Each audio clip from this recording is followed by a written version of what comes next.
The thing that's so great about this film is you can pause at any one moment, and if there's anything printed, any kind of words in Thoras, you can look it up, and it's all accurate. Yeah. And there's also these little vignettes going on in the background between non-human creatures that if you pause and zoom, you can kind of see that there's a whole other story happening in the background.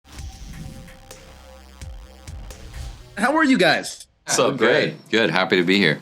Look, this is everything I wanted from a D&D movie. You guys really capture the spirit of Dungeons and Dragons perfectly. I can't wait to take my family to this movie. Now, John and Jonathan, you do such a great job of capturing the chaotic energy and improvisation and the luck of dice roll energy. How do you find that balance with a scripted story? Look, it was really important to us to feel as authentic as we could to a D&D campaign, which is all about, as you said, rolling the dice and not necessarily going down the road that you expect to go when you start. And so that chaotic energy was really important for us to portray accurately, as well as the unique tone that is only true to D&D, where there's a lot of humor, that it doesn't always take itself seriously, but it never diminishes the stakes as well. I think in a lot of ways, the D&D style of play is part and parcel of the writing that we like to do. If you think about game night, that's almost a D&D campaign set in the modern world, because it's a bunch of people on a campaign, everything goes wrong for them, and eventually they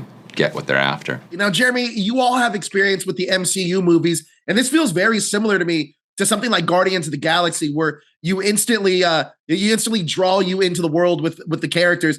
What were some of the outside influences for this Dungeons & Dragons story? Oh, I mean, I think the things that we talked about a lot as we were making the film were like the 80s and 90s movies, especially Spielberg. We talked a lot about Jurassic Park and Indiana Jones and kind of all the classic touchstones. Never-Ending Story.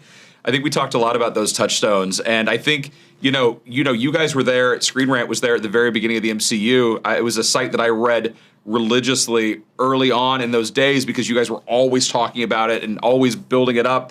And I think it's really like this is a similar thing where this is like for the fans. Like this is a movie that we really made for a fan base that is rabid and fervent. And is that say those words wrong? Rabid and fervent. But not just for the fans. But I think that like those folks, like their love and excitement is something that really drives us as we kind of go dive into this thing. Yeah, they're the loudest people, and in the best possible way, because they drive the conversation.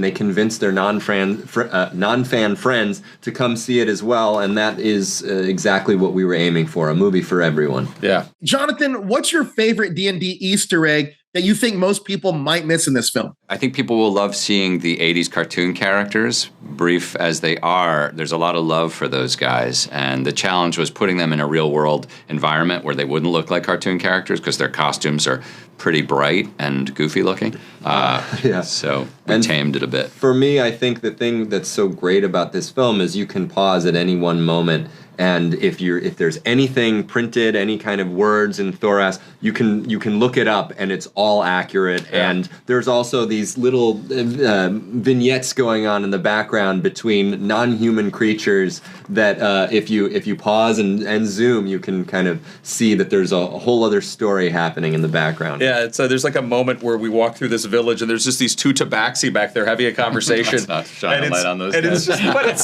But it's just like the absurdity of like this. There's like a small faction of tabaxi in this tiny village, and they live there, and everyone's cool with them, and it's really delightful. Yeah. Grant had a very funny story in his very first scene when we first introduced him. He realized in the background there was a dragonborn that was walking with the book, and he said, "This thing is taking my spotlight."